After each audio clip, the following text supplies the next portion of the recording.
मी धम्मदर्शी प्राचार्य एन के सावळे धम्मबांधवांनो, आपणा सर्वांना क्रांतिकारी जय भीम.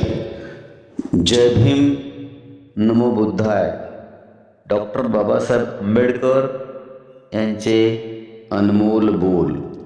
तुमच्या अंतःकरणात स्वाभिमानाचा व स्वातंत्र्याचा जो दीप तेवत आहे तो अधिक उज्ज्वल करण्याचा प्रयत्न करावाच पाहिजे.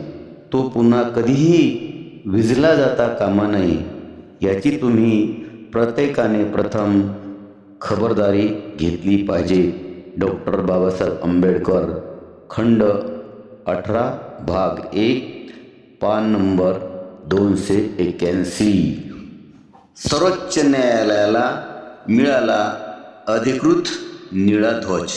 या ध्वजावर अशोक चक्र, सर्वोच्च न्यायालयाची इमारत आणि संविधानाचे पुस्तक आहे, जे न्याय, समता आणि बंधुता यांचे प्रतीक आहे. मी पुन्हा येणार नाही, कोणीतरी देवदूत येईल या भ्रमात राहू नका. तुमचा उद्धार तुम्हालाच करावा लागेल हे कधीही विसरू नका.